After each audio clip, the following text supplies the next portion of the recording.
l'INSEE vient me voir et l'INSEE me dit, tiens, Michaelis, écoute, est-ce que tu sais prédire si voilà, un homme peut réussir dans sa vie ou échouer?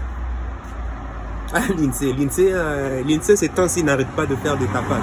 Bref, je lui ai répondu, bien sûr que je peux. Bon, je ne suis pas non plus, je ne suis pas un devin, hein, mais il y a, comment on appelle ça, je peux déjà prédire, je peux déjà ressentir si une personne, enfin un homme, peut réussir ou pas dans sa vie, quoi. Déjà, premièrement, enfin, je te le dis, c'est parce que c'est une anecdote qui vient m'arriver là fraîchement. Alors ça m'a donné une idée de pouvoir faire cette vidéo. Voilà, c'est pour cela que je le fais. Donc, premièrement, j'ai dit son environnement. L'environnement quel est l'environnement de ton homme?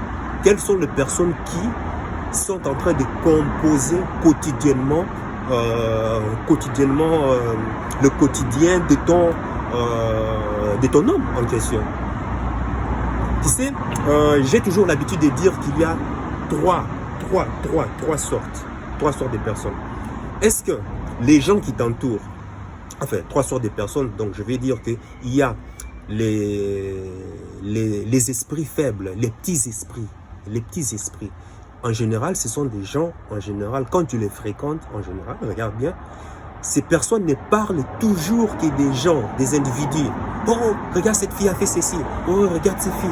Elle a toujours montré son cul, Ah, regarde cette fille. Ah, il n'y a que le cul qui compte. Elle s'habille toujours de manière, c'est une prostituée, c'est une blablabla. Ah, tu es cet homme, c'est un connard, par-ci, par-là. Donc, ce sont des gens, en fait, qui ne parlent toujours que des gens à longueur de journée.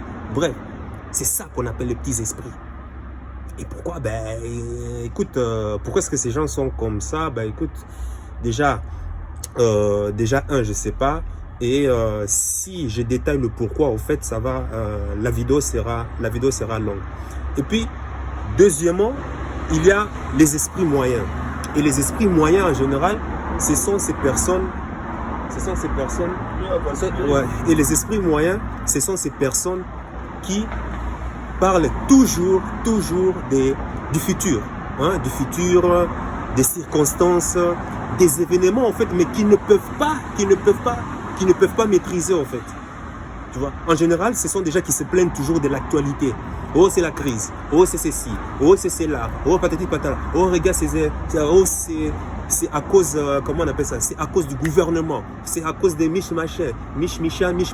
Bref, ce sont généralement ces gens-là. En fait, ils parlent toujours des événements en fait, qu'ils ne peuvent même pas contrôler en fait. Et ils vont toujours continuer à longueur de journée à se plaindre. Alors j'ai dit à Nitse, est-ce que tu reconnais toi? Est-ce que tu reconnais ces gens dans votre entourage? Attends, pour toi, hein, Nitse, et ton mari. Si tu reconnais ces gens, donc tu sais que déjà cette personne déjà a un esprit, comment on appelle ça? Donc ce sont déjà des esprits faibles. Et je suis sûr que ton homme aussi en fait partie. Les esprits forts, quant à eux, parlent toujours du futur, des projets d'avenir, des conquêtes qu'ils vont faire, des rêves, malgré la conjoncture actuelle économique, que ce soit la hausse ou la baisse. Mais ces gens parlent toujours d'avenir, des projets. Mais alors, maintenant, regarde-moi parmi ces trois types de personnes. Regarde-moi parmi ces trois types de... Elle est en train de rire. Donc, regarde-moi parmi ces trois types de personnes. Quelles sont les personnes qui fréquentent ton quotidien? C'est simple. Dans une prochaine vidéo, je vais te parler justement de ces habitudes. Hein, bon, pas forcément des gens, de l'entourage, mais aussi des habitudes que la personne aussi peut avoir au quotidien qui déterminent si oui ou pas il va réussir. Donc, voilà. Et toi, dis-moi qu'est-ce que tu en penses de mon opinion. Et puis, justement, on en fera dans le commentaire, hein, on en fera qui sait, peut-être une autre vidéo.